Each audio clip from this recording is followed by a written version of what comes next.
How to find viral products and put them in front of the right people.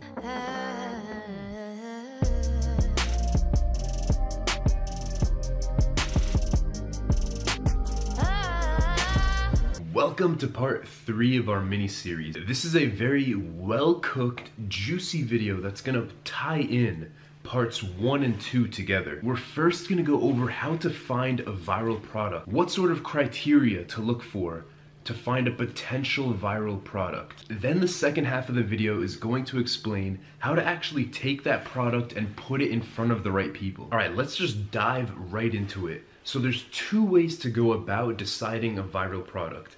You either, 1, create the trend from scratch like we did in the last video with the bear example, or option number 2 is to actually just jump into a trend that somebody's already ignited and then just blow up that trend. Option number 2 of blowing up a trend that's already been ignited, that option is way more beginner friendly and it's a lot safer of a bet. So when going with option number 2, the first thing you want to do is reverse engineer products from already successful stores. The first link in the description is going to be a video by Juan Valdez. He did a really good job of explaining how to look at the top stores and just pick out which products are doing the best. So there's no point in me remaking that same video, so I'm just gonna link his video in the description. What that's gonna do is show you some of the best products from stores that are already getting a lot of sales. So what you're gonna wanna do throughout your research process is write down about 10 products that you think have the potential to go viral. And we're gonna jump into that in just a second, sort of like a checklist criteria of what can potentially go viral. But once you have a list of about 10 things that you think have the potential to go viral, now go over to Facebook, and in the Facebook search, you're gonna do some research on this product. You're gonna see how many other people are currently advertising this and the sort of engagement that those posts are actually getting from people. It'll give you a really good indication of how well this thing is already selling, but it's also gonna give you an idea of how much exposure does this product already have. So you can type in the exact name of the product in the Facebook search and then go to the Photos tab. That way you can see a list of all the people that are advertising it. And if you're still having a hard time finding it, you can just add the word sale or add keywords that would be in an advertisement. Is help you determine if it's a trend that's already been ignited, and if you can just come in and blow up that trend using the strategy we talked about from the last video. So here's that checklist to follow when doing your research to determine whether or not something actually has the potential to go viral and to determine if people will actually want to buy it. A bad example would be jean shorts, because you can really buy those anywhere and it's going to be a little bit hard to target a specific group of people that want jean shorts. Yes, it's definitely possible and very profitable to sell jean shorts online. But using the viral method that we're going over in this 3-part series, that is not going to be a good product for this specific strategy. But a good example would be something like this, a red clay Moroccan face mask. Like, let's say you have a website called Truly Clear and you sell these red clay Moroccan face masks, and the description is something along the lines of, specialty imported Moroccan red clay has high levels of iron which draw out impurities from the skin. The all-natural formula, which includes vitamin E and vitamin K, also help to reduce the appearance of scars on the skin. Is there a passionate group of people that want to buy this face mask? For people that have acne, and I would know because I was one of them, 2 magic things were just said that would make somebody with acne want to pull out their wallet and buy this. The first thing was that it pulls out impurities due to having a high iron content.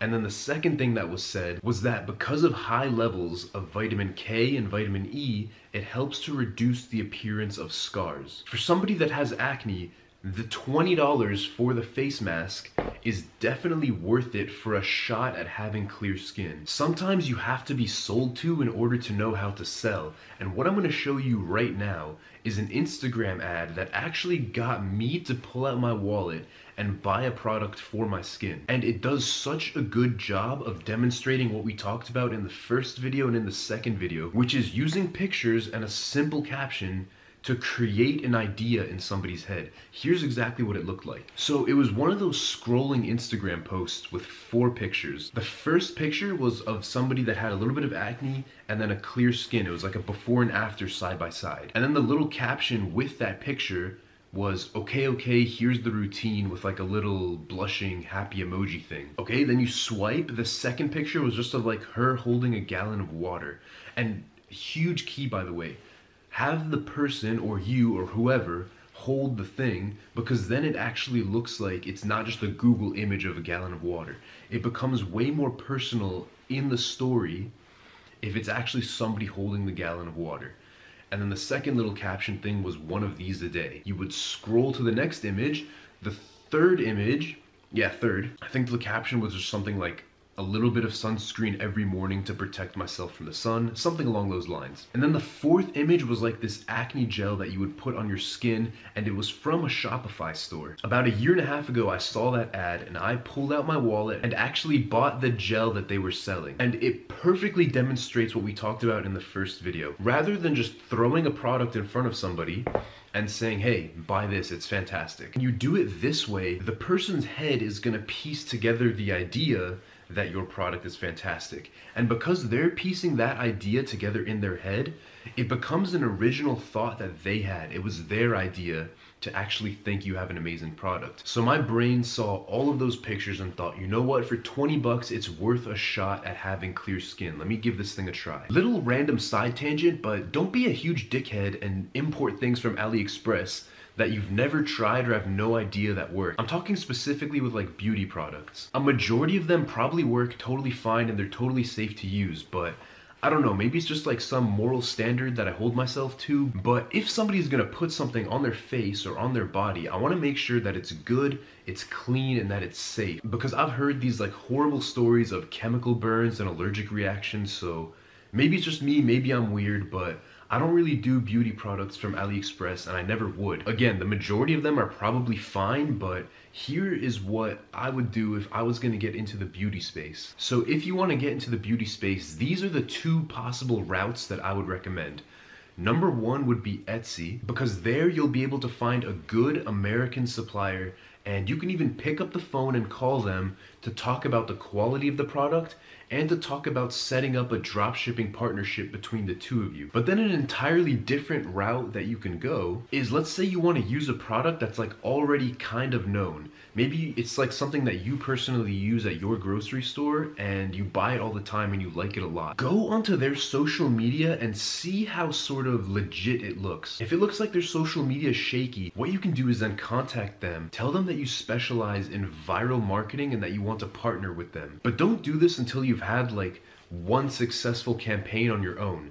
That way you can go into the meeting and say, this is what I've done, this is how much money it made, this is the same strategy that I would want to implement with your product. And then the meeting will go very smoothly if you can show that you've done it before in the past and how you can easily do the same thing with their product. And what's so cool about this is that you don't have to worry about fulfilling orders or customer service or anything. Your job at that point is just to focus on the social media campaign that you're running for a specific product. But that is it for our little 3-part series that we have going here. This video in particular, there was so much covered, so let me know if you want me to elaborate further on anything mentioned in this video. But that is it for the video. Thank you so much for watching this one.